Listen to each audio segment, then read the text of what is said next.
that's it for Warriors. We got one team left. It is the Denver Nuggets, and I think they're in a weirdly similar position to Golden State. Obviously, the immediate answer is because they just you know, lost in the second round in the Western Conference playoffs. But I think even with some of like their roster decisions that they're going to make could be very similar. What do you think the starting point here is for Denver in this offseason? It's gonna be interesting. This is a top heavy contract situation, right? Like Gordon, Murray, Jokic, and Porter are getting a lot of the money. Like, right? Yeah. So Yeah. Gordon's getting Um, 23, Porter's getting 38, Murray's getting 46, and Jokic is 55. yeah, and I believe his good starting point is extending Christian Brown. He took a huge step this year. I've seen like around 30 million for his extension. I think that'd be good. Um, he's taking a huge step this year with driving and finishing. And I think for him, really working on more on or working on being able to score off his own creation, off self creation, and not just Jokic passing the ball to him, which is how he scored a lot of his points this year, is going to be his next step. But I think Christian Braun has had a great year and a guy that they need to extend. Um, there's a lot of questions around the core four, I think, mainly Porter Jr. and even Jamal Murray. Like Jamal Murray, yeah, he's had some big playoff games, but you know, in the regular season, he wasn't really like what we expect Jamal Murray. He's making what, like 40 something million. Hmm. So like, are they getting the 40 million Jamal Murray every night? Or are they getting it like 5 nights a year and 4 games in the play in a whole playoff series? Um, and then Michael Porter Jr. I think is a guy that can legitimately be shipped off. Uh, I mean, Jokic hasn't played with an all star teammate his whole career. I'm pretty sure, and that's just ridiculous. And they're wasting his prime if they don't get him another player. And I think it might be time to blow it up. And Michael Porter Jr. is definitely a starting point. Because a lot of teams would definitely want him. And I think you could possibly look at trading Jamal Murray to get a better like two man for Jokic. I think that might be a little bit of an extreme, but I mean we talked about it. Murray's as good as Jokic allows him, like as Jokic lets him be, because he's really good whenever him and Jokic are on the floor. And then I think during free agency they should definitely get some depth. They definitely had some depth problems this year with a lot of young guys having to step up. Peyton Watson, Julian Strawther, guys like that. And I just think that they were kind of weak in the non-Jokic minutes. Obviously, the big talk was non-Jokic minutes throughout the whole season. You would talk about it a lot during our 2 week recaps, and we saw it in the playoffs. Jokic had to be out there damn near the whole time, and they still were able to take the Thunder to 7 games. So really successful season this year for the Thunder or for the Nuggets. Um, I think addressing depth, trading Porter Jr. and extending Braun is kind of a good start to the offseason. Um, Yeah. Uh, Christian Brown's got to get the bag, man. That's how I see it. He was like legitimately too good of a player for them to lose. And whether or not they want to get that extension done now or get it done next offseason, I mean, I think it's perfectly like a perfectly fine thing to wait on and get it done next year after the year because you can just match his salary from whatever team he wants to go to. I think that's fine. I think they've put themselves in a good position where they've drafted extremely well. Um, Not extremely well because they haven't like hit on any stars, but like I think Julian Strawther, Peyton Watson, Christian Braun can fill out roles on NBA rosters, and that's not something that like is guaranteed at the back half of the first round, and I think that's been pretty good for them. They've also got guys like Hunter Tyson, Jalen Pickett, who haven't necessarily panned out, but they can figure out what they want to do with those two guys. They had the weird situation with their coach and GM being fired at the very end of the season. If we want to touch on that anymore, I guess we I think can. am I mistaken, or did they remove that interim tag on? The coach Adelman. Yeah, Adelman. Yeah, so he's the head coach.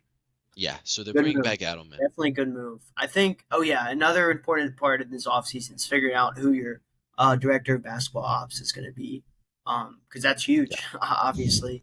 And a lot of people didn't like the last one, so I don't really know who's out there like in the basketball ops Operations. realm. Um, but I mean, it could. I think it's going to be a big step getting a good one to really build a future for what this Jokic, what this Nuggets team is going to look like for Jokic's prime and even after. But I think it will be big. A lot of big things to come in Denver because I mean, if this team can add something else, it's going to be scarier because you do have one of the best basketball players in the world on your team. Yeah, I 100% agree. If how I currently see it, right? They have oh, that's the wrong one.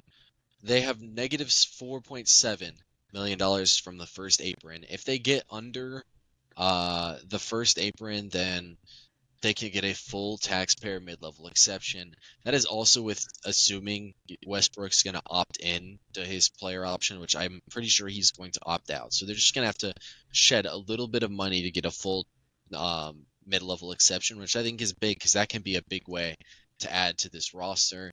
They've previously kind of whiffed on those, even though I think they've drafted well. They've missed on their exceptions and deciding which players they want to retain and not retain.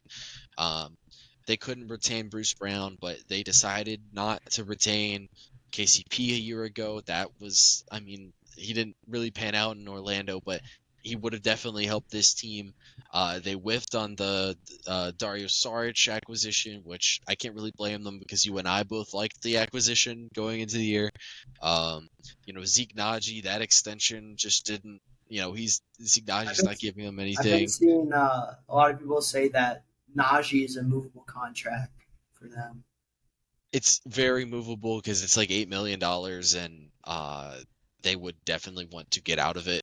Because like 8 million won't kill another team's cap, but that 8 million is big for them because 8 million for a team that's nowhere close to the first apron means a lot less than a team that's like fighting On between. the yeah, like on that. Yeah, yeah, exactly. And then like you mentioned the Christian Brown extension. I think even more important for me is the Peyton Watson extension because I would want to get that done now because I Before he was talking. takes like an even bigger step.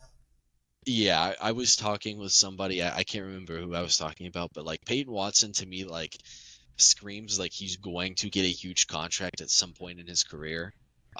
When he proves that he's a very valuable two-way piece for a team.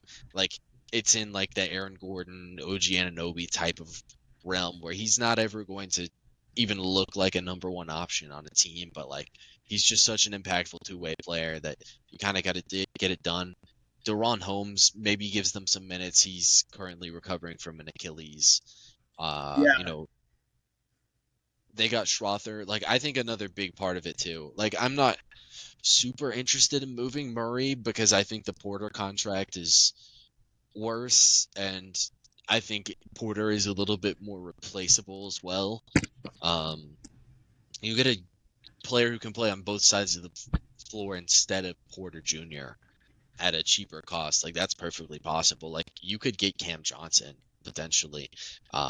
You probably have to give up a other player or other assets with Porter Jr. because I think Johnson's a more valuable asset, but Cam Johnson would be nice for them.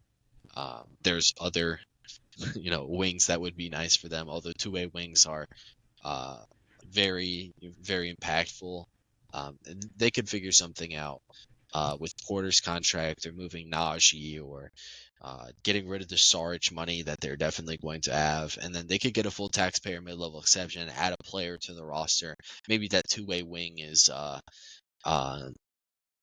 with their mid-level exception, and then they bring in a point guard in the deal to be their backup next to behind Murray. Karis LeVert fits on every team. We love Karis LeVert.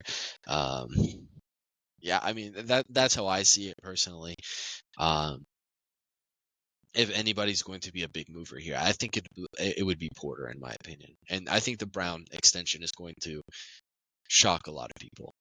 Uh, Other than that, they're flexible. That they have access to most of their picks. They don't have their pick this season. It goes to Orlando. But outside of that, they should have access to all of their picks. Do you have anything else on Denver? You're muted. Nah, but I did see that Russell Westbrook is he's gonna have hand surgery this off season, so might be missing some time. But you said he probably might opt out, which yeah, good. But it's gonna be interesting to see what the Nuggets do for sure, because I think someone will get traded, and I think yeah, Yeah, a core player from a championship roster from a couple of years ago is more than likely going to be traded. It's interesting, man. They're in a similar position to the Celtics, I think. Uh, yeah, that basically does it for this one. Anybody who listened to the full podcast, I guess, on Spotify, that'll do it for this one. We'll see you guys. I'm not really sure when we'll see you guys because we're recording this on a Tuesday, so our recordings are all jobbled up right now. But yeah, YouTube videos will be seeing all the other all of the clipped up versions of these What's Next episodes. Yeah, we'll see you guys next time.